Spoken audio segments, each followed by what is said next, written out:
Hi, I'm Frank Pooley with Nice Group USA, high security gate operators. We're here today to talk about the TITAN12L gate operator system. The TITAN12L gate operator system consists of a C-Box 936 and a 912L-1 linear actuator, which is our new Titan actuator. And today we'll be putting this on a 16-foot square tubing ornamental gate. Gate weighs about 350 pounds, and we're fixing to get started. A reliable gate operator system begins with a good installation. And the beginning point of a good installation here is going to be placement of the pivot arm. Now the pivot arm, when you unpackage it, it's going to be an 18-inch long piece of square tubing with a 1/2 inch hole in it. This pivot arm is going to need to be modified so that when we weld it onto our hinge post, the pivot point here is going to be 13 inches out and 6 inches over from the center of our hinges. In this case, I put a framing square here to show you how we're measuring directly out from the gate when it's closed and over to the pivot hole here. Also, the pivot arm needs to be 1/2 inch below whatever horizontal member of the gate that we're going to be attaching to. Now we want to attach to a structural member of the gate, not to the pickets, so we're going to try to attach to part of the framework here. In this case, we're attaching to the bottom rail of the gate. So this pivot arm is going to be a 1/2 inch below the center of that bottom rail of the gate. When we attach the pivot arm, it's important that this pivot arm be level and plumb. So if we take a carpenter's square and lay it flat on the pivot arm when we attach it, if we get all three bubbles within the lines, we know that this pivot arm is level and plumb. Welding the pivot arm on is the best way to install it. All of the force to move this gate is going to be transmitted through this pivot arm, so it's very, very important that it be attached securely, rigidly, so that this operator can work properly. The next step in our installation is attaching the linear actuator to the gate. The Titan actuator is going to arrive in the retracted position, which for a pulled open installation is going to be the open position. So if we swing the gate to the full open position and attach this linear actuator to the gate in that fully open position, that limit switch is going to be set for us, and we're not really going to have to adjust it. We might have to fine tune it a little bit later, but it's going to probably be set really close to where we want it. So in this situation here, we've opened the gate all the way up to where we want it. We've mounted our linear actuator, and we've attached our gate attach bracket to the gate in that position. Now because our pivot arm is level and plumb, and because we are a 1/2 inch below the center line of that structural member that we're attaching to with our pivot arm, when we mount this operator, it's going to be level. That's very important because we don't want this operator getting in a bind as it's opening and closing the gate. We should be able to remove the pin here in the open position quite easily. That tells us that that actuator lines up with that gate bracket and it's not getting in a bind. Now, once we get to this point, we can raise our mechanical release, and with a T25 torque driver, we can remove the screws and remove this top cover to show us our limit assembly here. The limit assembly is set for a very short stroke of travel out of the box, and we could hook the unit up and run it back and forth and adjust this limit to close the gate all the way where we want it. But an easier way and a faster way is simply to disengage the mechanical release and then swing the gate to the fully closed position, and this limit switch will self-adjust for us as we swing this gate fully closed. So as we swing it closed, it's going to hit the closed limit, but we're going to continue manually pushing it, and it's going to self-adjust that limit switch. And when we get the gate to the fully closed position, we don't want to push the gate any further than we want it. Stop it right there. There's our fully closed position.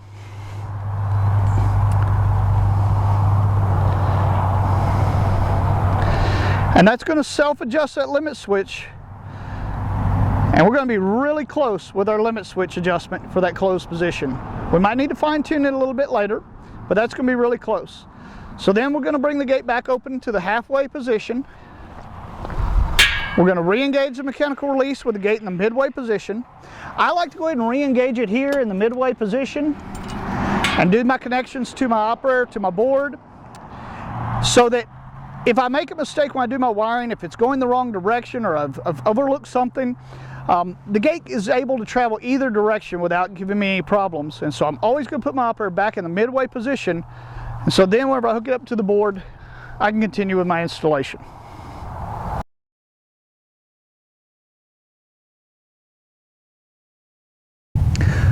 The next step in our installation process is to connect the actuator to the board. Our motor connections are going to be at the bottom left area of the board. motor 1 and motor 2. In a single gate application, we'll be using just motor 1. In dual, of course, we'd be using both motor locations. For a TITAN12L actuator, we connect here at the left on motor 1. The first hole will be empty. The second hole will be our yellow wire. Third hole will be our blue and green. Fourth hole our orange. Fifth hole our white. Then our black on the left, our red motor wire on the right. And this is for a pull to open installation. Refer to your instruction manual exactly how to wire the unit depending on if it's a pull to open or push to open installation. For push to open, the orange and white wires and the red and black wires will be reversed. If this were a dual unit, our motor 2 would wire exactly like our motor 1 connections. Black on the left, red on the right for our motor, then empty, yellow, blue and green, orange and white for a pull to open application.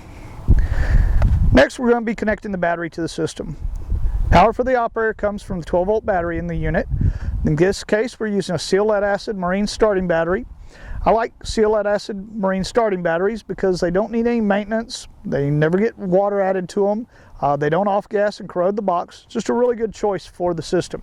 We recommend a 70 amp hour or large battery for our solar applications and a 35 amp hour or larger for our AC charged applications. In this case, we're going to be doing a solar application. Our battery connection is at the lower right area of the board there. You'll see that we've connected the battery negative on the left, battery positive on the right. That's our power. And the large connector here from the battery. And then just to the right of it are our wires from our solar panel. We've connected them to our solar P inputs on the board, black on the left, red on the right. And we're using the internal charge regulation of the board to keep this battery charged. If this were an AC application, we'd be using a fully automatic battery charger, and we connect that battery directly to the battery and plug the AC charger into an electrical outlet.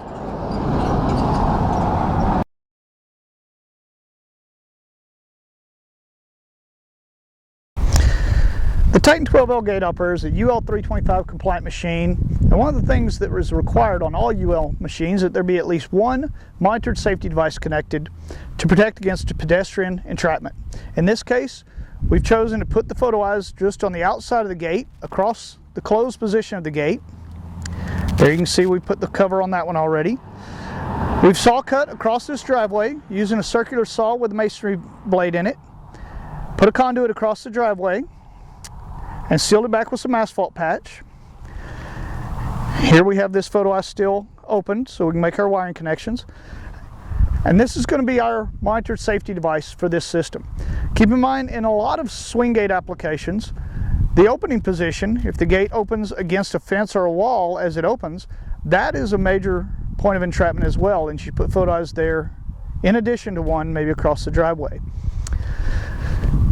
Up to 6 Blue bus photo eyes can be connected to this unit and all be monitored, and there can be 2 additional 300 Hertz output devices such as an EMX IRB RET connected if we want to use a reflective photo eye.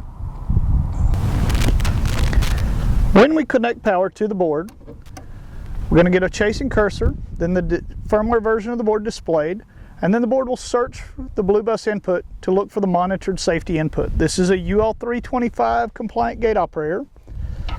It does require at least one monitored safety device to be connected to the board in order for it to be functional. You'll see here that we've got an E1 flashing on the display, indicating that the board has not found or does not see the monitored safety devices, that it needs to be functional. In this case, we're going to be using the blue bus through beam photo eyes. The model EPMB/A photo eyes that are supplied with the unit. And these photo eyes are going to connect right here on the right hand side of the board to the blue bus connection. Now these are a through beam photo eye, very reliable, and of course it's provided with the unit. But if you want a reflective monitored photo beam, that is a possibility as well. You could use a device such as the EMX IRB RET photo eyes, and those could be connected to the board in a different manner and used instead of the through beam units. So here I'm going to go ahead and I'm going to plug in my monitored photo beams. We've already mounted them and wired them. It's very easy 2-wire hookup for these photo eyes, and then I simply press the learn button and the board will relearn that blue bus input. It's doing now, flashing BB, and when it finds the photo eyes and determines that they're working properly, it will give us 2 dashes on the display and we'll be ready to proceed.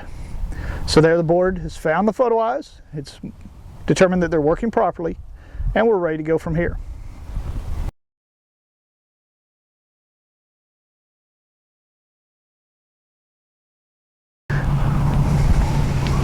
Now on the circuit board, after powering the board up, we should have LR blinking on the board. If we don't, we can press and hold reset until FD is displayed on the board. When FD is displayed, that means we've done a factory default. Now we can hold the open button and the gate will open, or we can hold the close button and the gate will close. We can run the gate full open and full close between the limits, and we can do any necessary limit adjustments to the operator. So at this point, LR is still blinking on our board, indicating that the board needs to be learned. Again, we can press and hold the open or close buttons to open and close the gate and verify our limit switch adjustment. So in this case, we're going to press and hold the close button. The gate's now closing, and when the gate reaches a close limit, we'll get an indicator on the board right here, indicating that the gate has hit that close limit. And as we open the gate, that indicator will go out, and when the gate reaches the fully open position, we'll get an indicator above the orange wire indicating that the gate operator has hit the open limit switch. Again, the operator needs to have the limits adjusted properly to do the learning process. There's our light above our orange wire indicating the open limit. Now again, these limits don't have to be perfect, but they do need to be close.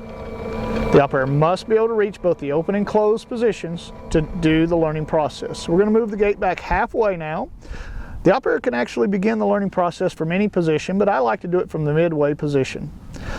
LR is still blinking, so we're going to press and hold the learn button until LR becomes solid. It takes about 4 or 5 seconds before LR becomes solid. LR is now solid. We're going to press OK. When we press OK, the operator is going to begin the learning process. The first thing it's going to do is a short opening cycle in looking for how many motors and what type of motors are connected to the board. Now of course, if this were a dual installation, we'd want to adjust our limit switches on our 2 motors individually and then have them both plugged into the board to begin the learning process so that the operator would learn that it's a dual system. In this case, this is just a single gate unit, and so we've got the one operator connected to the motor one side of the board. We're in the learn mode, LR is solid, the gate is in the midway position, and we're going to press OK and begin the learning process. So there I've pressed OK. It's going to do a short opening cycle looking for how many motors are connected to this board. Now it's doing a full closing cycle looking for that closed limit switch. So it's going to close the gate all the way. When it finds the limit switch, it's going to stop on the limit switch. The indicator on the board, of course, will come on. And the gate operator is going to stop in the closed position. And you see there we've got that closed limit adjusted really nicely. Again, it doesn't have to be perfect. Now the gate's going to open. It's doing this all on its own. It's running half speed. Now the operator is looking for the open limit adjustment, or the open limit switch rather. And when the gate gets fully open, it's going to stop on the limit switch. Again, the limit indicator light will come on the board indicating that it's hit that limit switch. It's doing all of this at half speed. The reason that it learns at half speed is in case something isn't right, you can catch the gate and stop it before it crashes. There's our open limit right there. Gate's in the full open position where I want it. And now it's closing at full speed. And you can see as it closes, right before the end of the cycle, it's going to slow down. Right there. And come in nicely to the fully closed position. Now I no longer have to hold my open and close buttons. I can simply press and release open. The operator is going to ramp up to full speed. Traveling open, very nice and smooth. When it gets almost fully open, it's going to slow down right there and finish the open limit right there. Press and close. Again, I no longer have to hold the buttons. I can just press close. The operator is now going to ramp up, running full speed to the closed position. Now if I do want to adjust my limit switches, I can go back in to my limit assembly and I can adjust my limit switches and fine tune them. I do not need to relearn the board if I only make minor limit adjustments. And right there's my fully closed position. I'm very happy with the closed position of the gate. If I do want to close it just a touch more, I can, but I'm quite happy with it. So with our operator installed and the course limit adjustments done, we can now come in and do any fine-tuning of the limits necessary. This can be done before or after the learning process. It really doesn't matter. The main thing is that during the learning process, the limits are at least close and get the gate to open and close about where we need it, but they don't have to be perfect. So after it's adjusted and after it's learned in the course adjustments, then if we need to come in and do any fine adjustments, we're going to remove this small cover here, exposing the two limit adjustment knobs. In here we have a white cam for the retracted position and a blue cam for the extended position of this actuator. By turning these fine-tuning adjustment knobs, we can adjust these cams and adjust how far the gate opens and closes precisely. After the limit adjustments have been made, replace the adjustment cover. Of course, put your cover back on the unit by raising the mechanical release. Tighten down with the two T25 Torx head screws and lock the cover back into place.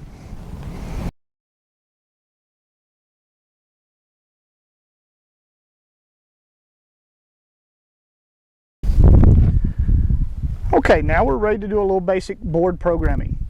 After 20 seconds of inactivity, the board will go into a standby mode or a power saving mode. Pressing any button on the board wakes up the display, and now we're ready to program. See here that the board gate is in the closed position, as indicated by CL on the display. So the first button at the top left area of the board is a force programming button. If I press force, FC will be displayed and the default value of 3 shown. To adjust this value, I can go down, making the gate more sensitive, or go up to make it push stronger. Basically, this is adjusting the inherent obstruction detection in the operator, where if the operator obstructs on a physical obstruction as it's running, it will raise the current of the motor and the board will detect that obstruction. So 1 is the most sensitive, 5 is the strongest setting on the force level. The next button is the slow down button. If I press slow down, SP for slow down speed, and again, default level is going to be 3. I can adjust it down to give it the minimum amount of slowdown, or up to 5 to give it the maximum amount of slowdown. Basically, these values are 5% from the limit switch, 10%, 15, 20, and 25% before the limit switch. Set it to the desired level and press OK to lock in that value. The earlier the unit slows down, the more it's going to slow down. So by adjusting the slowdown speed, we can affect how much slowdown we get. The next button is going to be the auto close button.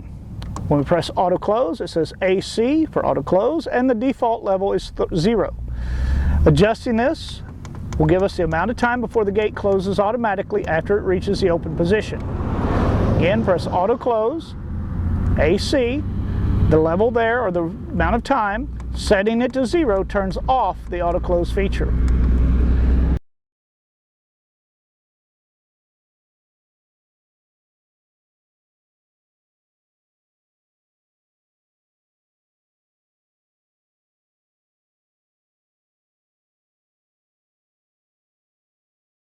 Okay, back to more board programming. Again, the board has gone into standby mode. Pressing any button wakes the board up. Under options, BB for blue bus. If we add or remove anything from the blue bus input on the board, we can relearn the blue bus. Just press OK, and it will rescan the blue bus input and see if anything's changed to make sure our monitored safety devices are still connected properly and working properly. If it finds a problem there, you will have to relearn the blue bus input by pressing the Learn button. Here it's found everything to be working on the blue bus input and it's ready to go. So again, options, blue bus, BP for biparting. In a dual gate application, we can dial in up to 5 seconds of delay between the two gates, where it opens motor 1 first, then after the delay opens motor 2, then on closing, closes motor 2, after the delay closes motor 1. Again, only used for dual gate applications. The next one is RA for run alarm. The run alarm, there's an output on the right side of the board, lower right area, where we can hook up a siren or strobe, and turning the run alarm, waited just a moment too long there and it exited out. Turning the run alarm on to option 1 Puts a 4-second delay on the operator where it sounds the alarm before moving the gate, but the alarm does not sound while the gate's running. Say to option number 2, puts the alarm on for 4 seconds before moving the gate, as well as sounding the alarm the entire time the gate is running. The default selection for the run alarm is off. The next selection is RC for radio channels. If we're using the plug-in OXI receiver that's provided at no charge with this operator, we can program the Nice remotes to that receiver, which we'll do in a later step. And then by going into options and going to RC and selecting OK, we can choose how those remote controls work. Under option number 1, button number 1 will be open, stop, close, but button number 2 will be non-functional.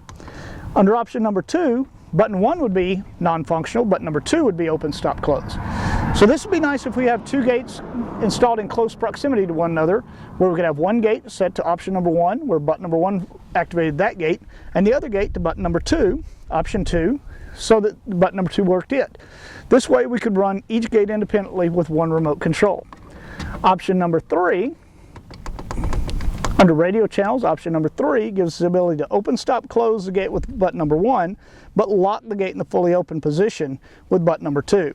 It's a really neat feature where we can lock the gate open, but still no higher current consumption. The board will still go into standby, but we can lock the gate open if we're expecting company or having a party or something.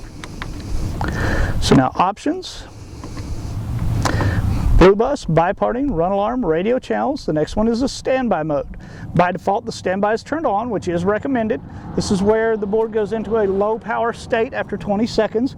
If for some reason you desire to turn the standby mode off, you can. However, I do recommend leaving it on, especially for your solar applications where it conserves power. The next selection is SC for gate synchronization. Again, this is only for dual gate applications. This is where it would try to synchronize the 2 gates. If we turn this feature on, it would try to synchronize the 2 gates so that they reach the fully open and fully closed positions at the same time. Now when we use this feature, we always want our fastest motor to be connected to motor 1. It's going to try to slow that motor 1 output down to match the runtime of motor number 2. Again, the default for this is off. The next one is SL for solenoid lock. Again, on the lower right side of the board, just below the alarm output, there's an output for a solenoid lock. If we have a solenoid lock, we can turn that lock output on by selecting option number 1 here.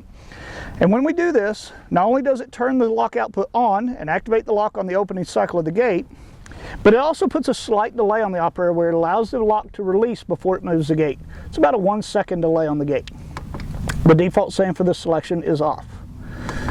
The next 2 selections are P1 and P2. P1 is for input 1, P2, input 2. This is how we can change 2 inputs on the board so that we can use those inputs for a 300 Hertz pulse input to be monitored. So if we're not wanting to use the blue bus photo eyes that came with the unit, we could actually use input number 2, which is right here, or input number 1, which is right here. That center terminal, that center terminal right there. We could change the functionality of these inputs. By default, these inputs are step-by-step inputs, but we can change them. So again, to change those inputs, we go options, go down to P1, which would change the input on the left side of the board, the lower left, or P2, which would change the input here at the top left. By default, both of those are defaulted to 0, which is open, stop, close. Changing it to a number 1 makes that input a pulse safety input. Changing it to 2 makes it a pulse entrapment input.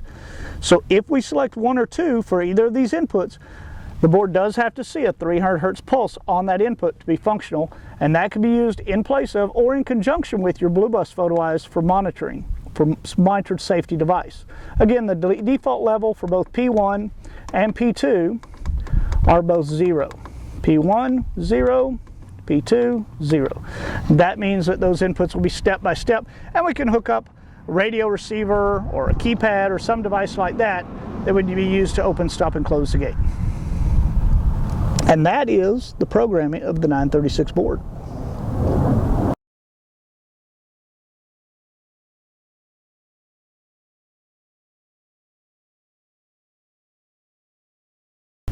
Let's now talk about how to program a Nice transmitter into the Nice receiver. The easiest and fastest method for programming the Nice transmitters into the OXI receiver is to, on the right hand side of the receiver, there's a button here right above the light. Press and hold that button until the green light on the receiver comes on solid, right there. With the green light on solid, then press and hold either button of the transmitter, it does not matter which, until the green light goes out. When the green light goes out, release. The green light will flash 3 times on the receiver, indicating that this process was successful.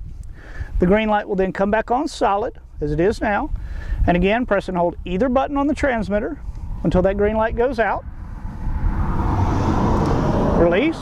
3 blinks will indicate that the process was successful. Continue doing that with all your transmitters until you're done. You can always come back and add more transmitters later if necessary, and then wait until the receiver light turns out, indicating that the programming process is complete. Once programming is complete, we can then test our transmitters.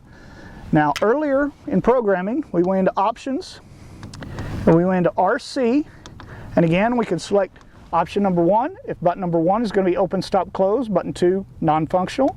Option 2 if we want button 1 non-functional, button 2 open, stop, close.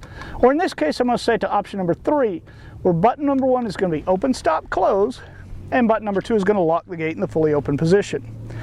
So now, if I press button number 1, you'll see that the gate begins opening. Pressing button number 1 again, the gate will stop. Pressing button number 1 again, the gate will close. If it's closing, I press button number 1, the gate will stop. And this is the same for both transmitters. Pressing button number 1 again, the gate will open. With the gate in the full open position, if the timer close were turned on, it would time out and auto close after the amount of time set for the auto close value. So as the gate's coming open, we see it gets to the full open position, and it says OP for open. The auto close is not turned on, but if we go in and press auto close, AC for auto close, and set, let's say, that value for 5 seconds, now the next time it gets an open command, which I'll do right there, you'll see that it starts counting down to close automatically. And after it gets to the 0, it will then start closing the gate. Now if I press button number 2 on the transmitter, the gate is going to come full open. And once it gets to the full open position, instead of auto closing, it will simply say OP. So even pressing button number 1 has no effect because I've locked the gate open with button number 2. Again, pressing close, pressing open has no effect because the gate has been locked open. So now I need to unlock the gate by pressing button number 2, and this can be on any transmitter. When I press button number 2, it unlocks and immediately closes the gate. And that's how easy it is to program the Nice transmitters into the OXI receiver and adjust their functionality as far as what they do.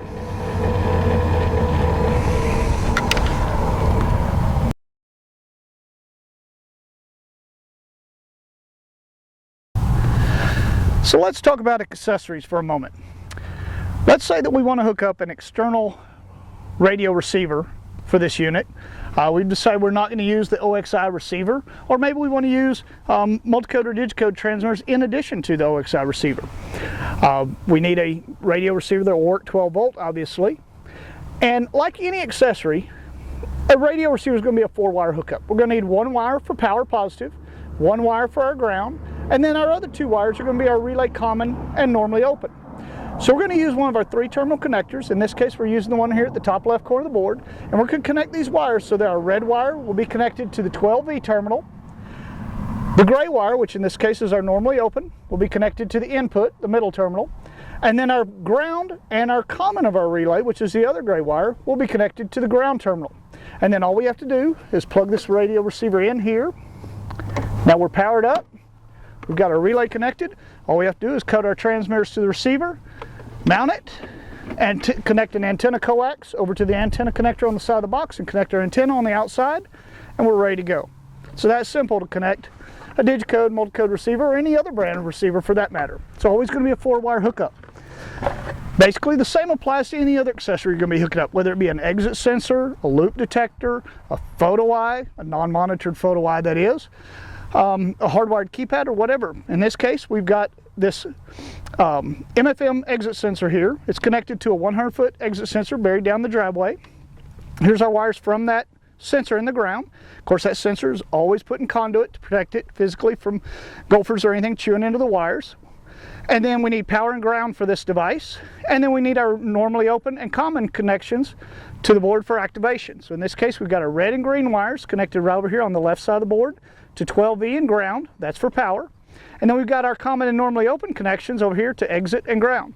You see we've also tapped wires going over to a hardwired keypad off of the exit sensor. We're picking up power off the exit sensor and combine our relay contacts over to a hardwired keypad. That's why those wires are all doubled up there.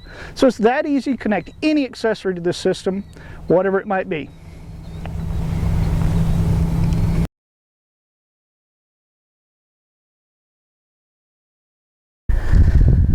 Okay, so we have the system in, everything's programmed. The last thing I'd like to talk about is finishing up your installation. A nice and tidy control box makes this system a whole lot easier to work on down the road should you have any problems. Having the wires laid out, having things color-coded, having things just neat where you can figure out where things are and where things are going sure helps a lot if down the road you do need to troubleshoot the system for some reason.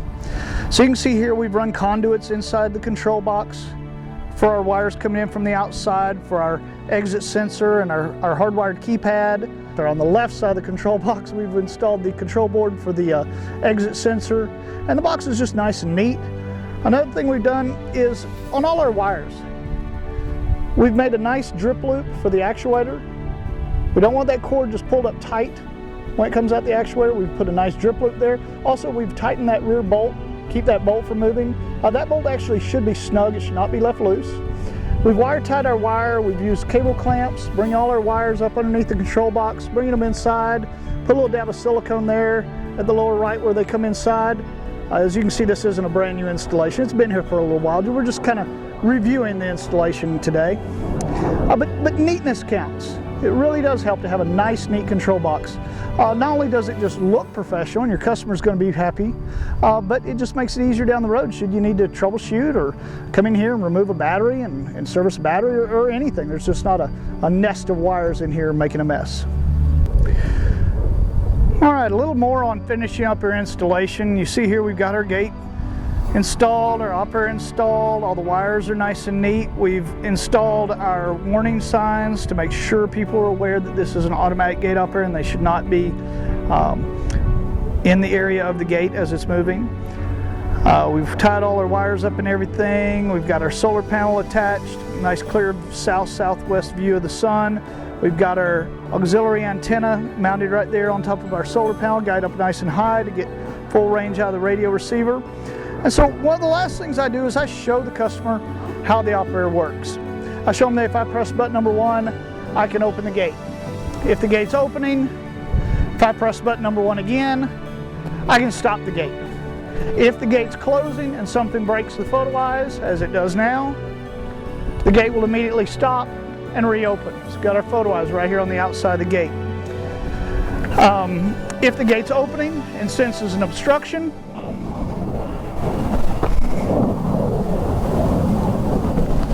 it will sense that obstruction and stop and back up. If it senses an obstruction 2 times in a row, it will then go into hard shutdown. We need to show them on the board how to press the reset button. If there's a hard shutdown occurrence, that the gate operator will not work again until they reset the hard shutdown. So that's an inherent safety mechanism in the operator that's required by UL 325, the hard shutdown. Remember, if it senses 2 obstructions in a row before fully opening and closing, it will then go into hard shutdown. It will need to be reset on the board, or an external button could have connected to the reset input on the left side of the board. Show them how the remotes work. How if you hit button number 1, we can open the gate, we can stop the gate, we can close it. Show them the timer to close. Once the gate's open, the amount of time that the gate's going to wait before it starts closing. Again, on this unit, we've got an exit sensor and the photo eyes, so it's pretty safe. It'd be a good idea to have another safety sensor on the inside of the property if we're using the auto close, but at least we have the one just on the outside of the gates there. Remember that on button number 2 for our remotes, we set that. So if we press button number 2, it's going to open the gate fully and lock the gate in the full open position. So here I've set button number 2. Show them that when they press button number 2, the gate's going to open all the way and lock in the open position. I've just done that. I've pressed button number 2, the gate's coming fully open. And remember that when the gate's locked open, button number 1 has no function. Okay, so in this case, the gate is fully open. If I press button number 1, it will not close the gate. For some people, that tends to be a little bit confusing to them. They don't remember that they've locked the gate open. If the customer ever has an issue where the gate won't close, the gate won't work, it's open and we can't close it, tell them, hit button number 2, and that'll immediately unlock that gate and it will close. So make sure you educate your customer on how this system is going to work, and that'll make them have a more pleasant experience with their new gate operator.